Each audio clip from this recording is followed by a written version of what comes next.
G'day there, I'm Tom Cobbin from Berrill Watson Lawyers, and this is another video in our library, this time about rejected disability insurance claims. So here at Berrill Watson, the majority of the claims that we run for people, the vast majority are successful. We have a really high success rate. However, we've helped many people claim TPD in insurance benefits only to have the claim rejected at first instance, or we've had people come to us having already lodged their own claim or being assisted by another super fund, and then we've had to help them with the rejection after in those circumstances. So in this video, I'm going to discuss what rejected insurance claims, what options you have for challenging a rejection on an insurance claim. And really there are three main options. There's an internal dispute resolution complaint, there's an AFCA complaint, and there's a court claim. So I'll go through each in turn. So usually the first thing that must be done when an insurance claim is rejected is an internal appeal. All super funds and insurance companies have specialist teams set up to deal with complaints, and they have a limited time to respond, usually 30 or 45 days. 30 for insurance claim alone with just an insurer, or 45 for an insurance claim that involves the super fund. Oftentimes though, we see that super funds and insurers don't provide substantive responses in that time. In other words, they won't make a final decision, yes or no, within that time, and they might opt instead to say, you know what, maybe there's some merit in what you're saying, we'll reopen the claim and we'll reassess it. We don't like this because really it's just further delay, and it gives the insurance or super fund further time to provide materials or obtain materials to reject a claim. In any event, if the ultimate outcome after the complaint process is that they decide to maintain their decline, you've usually got further appeal options, often to AFCA and always to court.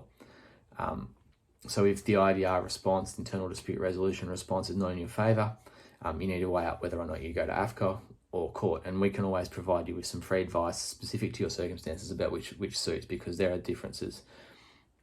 So as I said, three options. The second is a complaint to AFCA.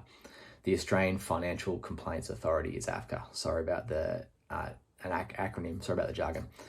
It's a specialist external dispute resolution body that's able to hear and try to resolve complaints relating to all financial firms, but specifically for this talk, insurance companies and super funds. All its work's done using written submissions, and there's no in-person hearings, so you don't get to go and say your bit under evidence. Sometimes that's a good thing. So if you're concerned by the delay of a super fund or insurer in making a decision on your claim, or they've rejected it, you have the option to take it to AFCA, but you must always do an IDR first. If you don't, the timeframes for responses of the insurance company and super fund at AFCA are different. There are some really strict time limits for making appeals, such as how long it's been since the complaint was lodged, or how long between you ceasing work and lodging your initial TPD claim. But once your complaint is lodged, AFCA has a process which usually involves you and the insurance company or fund participating in a telephone conciliation to try and resolve the matter. Sometimes we see offers made at that stage and matters resolving. However, if the conciliation is not successful, a recommendation is usually written by the case assessor. The recommendation is not binding. It only provides an outcome on the complaint if all parties agree to it. We often see recommendations in our favour which are rejected by insurers, which will push the complaint to the next stage, which is an ombudsman determination. An ombudsman determination is binding on the parties, the insurance company and the super fund, that is, but you may reject it. However, if you do, that's the end of the AFCA process for you. You would need to reject it and then look at litigating. Or if you accept it, it's binding on the super fund and the insurer, and they usually will comply with it within a few weeks, months maybe. Usually takes around 12 months for a complaint to run from the beginning of an AFCA complaint to determination. And whether or not it's the best place for you to go will depend on the unique circumstances of your case, weighing up the fact that there are very little cost risks going to AFCA, the fact that you don't get to give oral evidence, which is good or bad depending on the situation in your case. So it's a number of factors to be weighed up, and we can give free advice about whether AFCA or court is best for you if your claim is rejected. Now, the third option is court, and as you might imagine, it is perhaps the biggest stick that you can whack at a super fund or an insurance company with. Filing a court writ is a bit of a statement, and you can do it instead of or after taking a matter to AFCA. It's usually the best and most effective way to get a super fund's attention. They usually then engage external legal practitioners at defendant firms, which often can provide a unique perspective on the complaint, and sometimes a change of heart can come just after filing. However, if it doesn't, there's a process which is followed, and it's different between states and territories, but it's usually along the lines of, one, you lodge a formal court document like a writ or a statement of claim with the court, and that sort of fires up the court process. You serve that on the insurance company or the super fund. And then number two, the insurance company and the super fund file what's called notices of appearance, so they formally become defendants in the proceeding. You are the plaintiff and collectively you're the parties. Third is the defendants need to file a formal response to your statement of claim or complaint, your writ. It's usually called a defence. Number four, the parties will usually need to exchange all of the documents which they have relevant to the issues raised in the proceeding, a process called disclosure or discovery. Doesn't always happen in every state, but it's generally consistent across the various jurisdictions that will happen, or a form of that will happen. Then there'll usually be a mediation, which is a chance to try and settle the complaint without a court hearing. We're talking all the parties in one room, thrashing out their position, beating their respective chests and saying how wonderful their case is, and then hopefully condensing the issues down into some form of offer.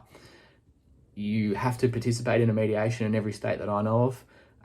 You have to go and physically be there and also attend and engage with it generally, but you don't have to accept offers. So if the offers that are made aren't enough and you're not satisfied, then you can walk away from a mediation, the matter won't settle, but you've still been deemed to have participated in the mediation.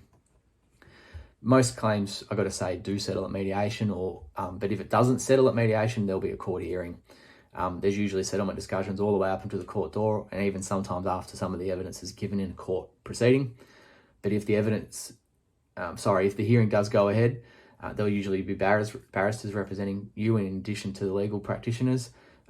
We'll call evidence, so we'll evidence of yourself, anyone else who may have a perspective on the case. Doctors are common, financial experts in some cases, medico-legal doctors, it depends on the case. Will all give their evidence, and ultimately after anywhere from 1 to 10 days of hearing, depending on the circumstances, the judge allocated to the case who's heard it will make will make a judgment after the hearing.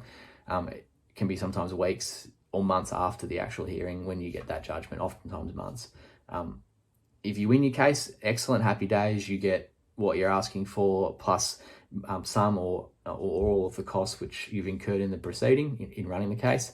However, if you lose, you don't get what you're asking for, obviously, and you oftentimes have to pay some or all or a significant contribution toward the defendant's legal fees. So big cost risk for you, big cost risk for the defendant, which is usually why matters settle at mediation, as I described earlier. So that's a really quick tour of appeal options for rejected disability insurance claims. Some of those things also apply to general insurance, home contents claims also. I hope it's helped. If you have any questions, don't hesitate to get in touch. Have a good day.